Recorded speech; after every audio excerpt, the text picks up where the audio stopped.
Abbaa, kan Ilmaa, kan Hafuura Qulqulluu, Waaqayyo tokko. Ameen. Seenaa abbaa keenya qulqulluu Yaareed. Qulqulluu Yaareed gosa lubootaa keessaa bara araaraa bara 505tti abbaa isaa Addaamii fi haadha isaa Taawukilaa irraa Aksuumitti dhalate. Umuriin isaa barumsaa yeroo ga'utti barumsa amantaa akka baratuuf maatiin isaa barsiisaa Isaaq jedhamu ni kennan. Innis barumsicha barachuuf eessuma isaa barsiisaa Geediyoon jedhamu bira ni deeme. Achittis homaa otoo hin qabaatin waggaa 7 ture.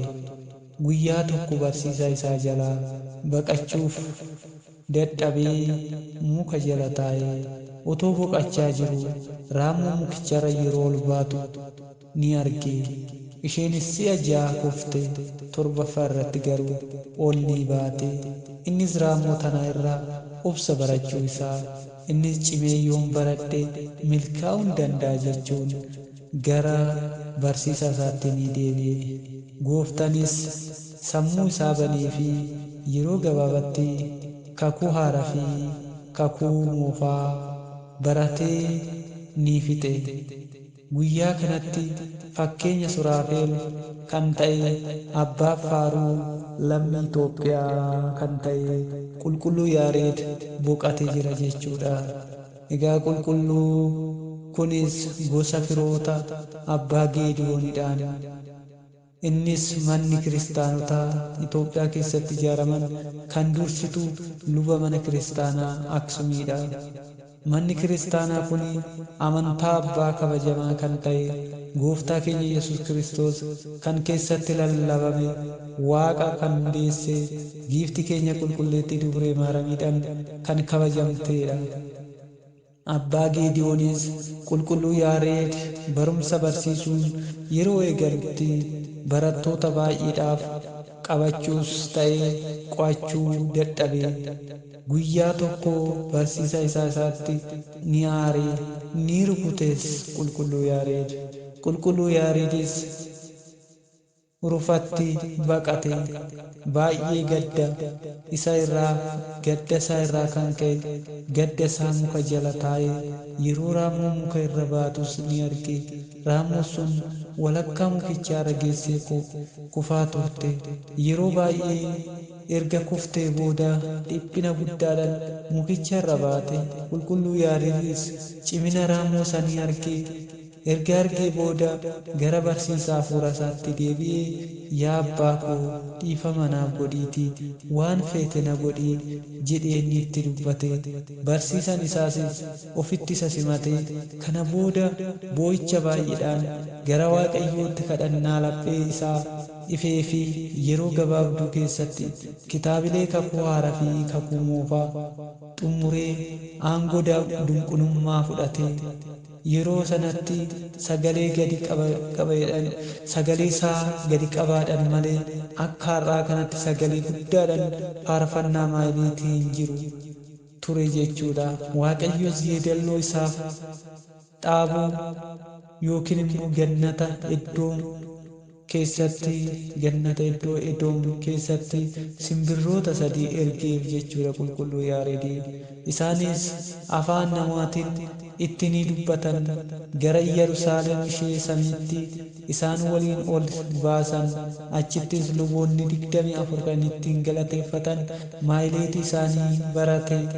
Gara qalbii isaa gara lafaattis yeroo deebi'etti manni kiristaanaa qarqara Aksuumitti argamtu takka sa'aatii 3tti seenee sagalee guddaadhaan Alleluuyaa Abbaaf, Alleluuyaa Ilmaaf, Alleluuyaa Hafuura Qulqulluuf arjaa Tsiyoon samii uume. Lammaffaas akkamitti akka ishee ijaaru akkaataa ijaarsa dunkaana Museetti agarsiise isa barsiise jedhe. Galata kanas Aariyaan jedhee moggaase. Sagalee isaa yeroo dhaga'anitti mootittiin Phaaphaasii luboota hunda waliin qondaaltota mootummaa fi ummanni gara isaatti fiigichaan dhufanii isa dhaggeeffachaa oolan. Sana booda waggaa hanga waggaatti akkaataa kutaa baraatti ganna, bonaa fi birraa, arfaasaa, waqtii soomaa fi ayyaana sanbataa akkasumas ayyaanota ergamootaa, raajotaa fi duuka bu'ootaa, tolootaa fi wareegamtootaa, danaagiloota fi kan ta'u taasisee yeedalloowwan sadii ni hojjete. Yeedalloo sadan kunis Gi'izii, Izilii fi Araariyaadha. Dubbiin namoota, iyyi simbirrootaa, bineeldotaa fi bineensotaa yeedalloowwan sadan kana keessaa hin ba'an. Guyyaa tokko qulqulluu Yaareed mootii Gabra Masqal fuuldura dhaabbatee osoo faarfatuu, mootichi sagalee yeedalloo Yaareed osoo dhaggeeffatu, laphee isaa faaruudhaan waan fudhatameef ulee sibiila isaatiin miila qulqulluu Yaareed gadi ni dhaabbate. Miila isaa keessas dhiigni fi bishaan ni dhangala'e. Qulqulluu Yaareed maayileetii hanga xumurutti ittiin dhaga'amne ture. Mootichi kana arginaan ni rifate. Ulee isaas miila isaa qulqulluu Yaareed irraa buqqisee, gatii dhiiga keetiin waan barbaadde na gaafadhu jedheen. Qulqulluu Yaareedis akkana hin dhoowwanneef na kakadhu jedheen. Mootichi yeroo kakateettiifittis gara kaawulaa deemee akkan monoksootaaf naaf eeyyami, akkan monoksosuuf naaf eeyyami jedheen.